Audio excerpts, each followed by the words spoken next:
Hey guys, Chris with Coldbreak here with our March office hours update. Below you're going to find a new recipe for St. Patrick's Day that's coming up. And we just gave you a nice, easy whiskey ginger recipe that will work really well in your cold ones. All right, first customer question of the month is going to be, how do I know what size shank I need? On this one, I'm pretty sure they're referring to the Faucet Shanks. And so when you guys are building out a system that requires a faucet shank, we have different options. We have different lengths that you need. So 3, 4, and 6 are the most common. And since we put 1-inch extension flanges on them, you actually lose about an inch here. And so with our 3-inch shanks, you get about 3/4 of an inch of play between the shank nut and the flange here. That leaves about a 1/2 inch to an inch. 1/2 inch is pretty good for the hex nut that you need, the hex nut and tailpiece that goes on the end here to connect your tubing. So that'll go right here. So you need a few threads for that, which is why the shank nut isn't all the way to the edge. So you get about 3/4 of an inch here. So 1/2 inch minus 1.25 is 3/4 of an inch. So if you've got a 3/4 inch plywood, that gives you, that's 3 inches, probably your bare minimum. If you've got 3/4 of an inch that you need to go through on your wall, I would go up to a 4-inch on that. The other option is if you really want just a 3-inch shank, you could replace our large 1-inch extension flanges with just a normal flange. That'll give you your inch back. So there's another inch you can add in there as well. The downside to that is the extension flanges get that faucet away from the wall. And so what we noticed is a lot of like the larger tap handles, especially like a lot of the custom craft brewery large tap handles with a regular flange on there, sometimes those tap handles don't allow the faucet to close all the way. And I've been at some events where I've seen it where the tap handle gets a little bit twisted and then they can't shut the tap off, and there's beer or cider that goes everywhere. And so I've seen that. Anyway, if you're doing a custom build like a mobile bar trailer or something, we do like the extension flanges, which is why we sell them that way, and which is why they're custom to us. So let's look at a 4-inch shank here. If I go back to shanks, 4-inch shank. This one will give you 2.25 inches. So if you subtract that 1/2 inch that you need here for your tailpiece, again, that'll wind up with 1 3/4 inches. And so that'll give you plenty of room to go through something like a wall or a truck or something. And too long is better than too short, right? So having an extra inch or two on your shank isn't going to be a big deal. And so you're better off being too long than too short. All right, question number 2. I have a 4-tap vinyl wrap jockey box and considering ordering a new box with just the vinyl wrap. Is that possible? So unfortunately, no. It's best just to send the jockey box back to us. And so if you've got a cooler that you've had wrapped and it's gone through festival seasons and it just doesn't look as good as it used to, it's been dented or scratched or whatever, and you want a new one, you can just pull the wrap off. If you heat it a little bit, let that glue loosen up, you can pull it off.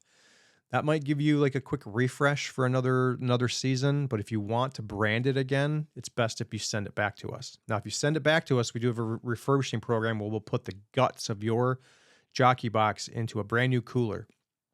And so your guts, as long as it's been maintained properly, like all your shanks, all your stainless steel coils, like those will last you a lifetime. And those will fit into a brand new cooler, right? So your coolers take all the abuse over the years. And so a quick refresh, for a couple $100, we'll put it into a brand new cooler. And then if you want another wrap on top of that, it's another couple $100 for that as well. And so for $400, if you've got a 4-tap jockey box that's wrapped for $400-ish, you can basically make it look brand new again.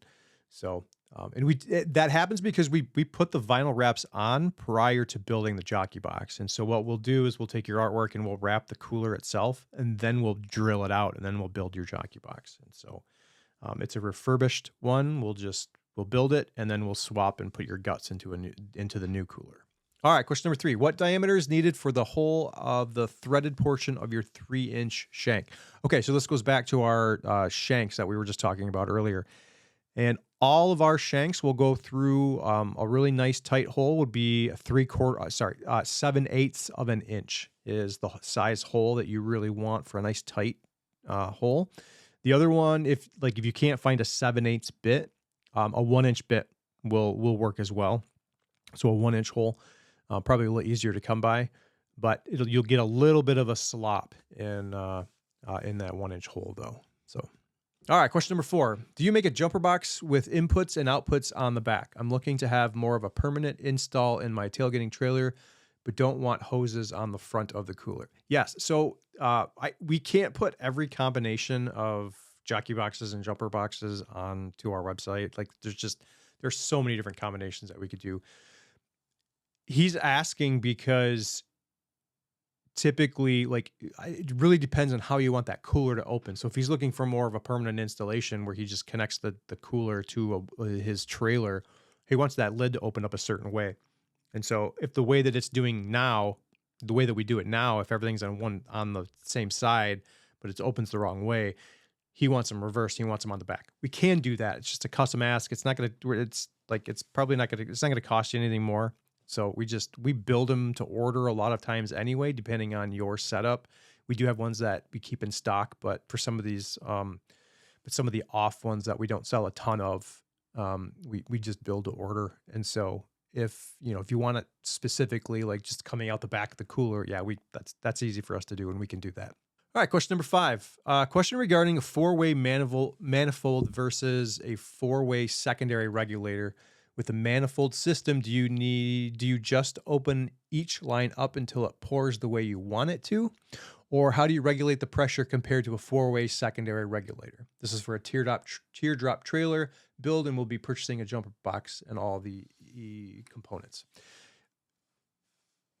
So the difference is between the manifold and a 4-way secondary regulator depends on how you want to control your system.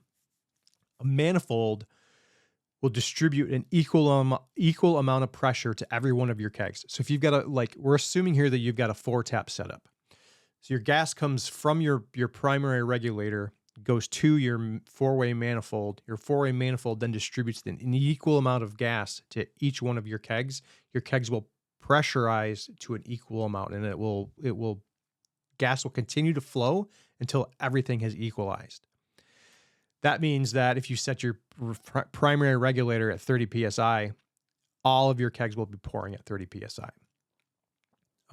That's a great way for a jockey box, but if you're running a teardrop trailer, you might need a little bit of extra pressure on, let's say, a champagne, or you might need a little bit of extra pressure on a soda, right? So if you want to go up 3 or 4 PSI on that particular keg, you need to be able to dial that in specifically for that keg.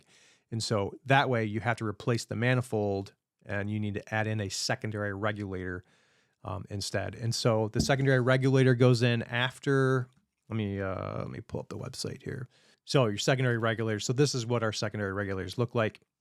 Here you've got your hose barb over here, and then your primary regulator would be over here in the system. And then your primary regulator would run a line from there to your secondary. And then each one of these barbs coming off of it would run to each one of your couplers connected to each one of your kegs. So what'll happen is you'll set your primary regulator to a higher pressure than what you need, let's say 40 PSI, and that will pressurize this secondary system here. And then you can distribute gas to each one of your kegs at a specific pressure, however you want to set it at, right? And so that would be the main difference between running a manifold, which would be equal pressure to all kegs, or specific pressure to each kegs with a secondary.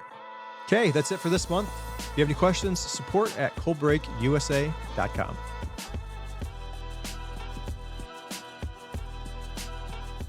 Stadium quality draft at home or on the go with a cold one. No power required. Built for the fans. Built for the win.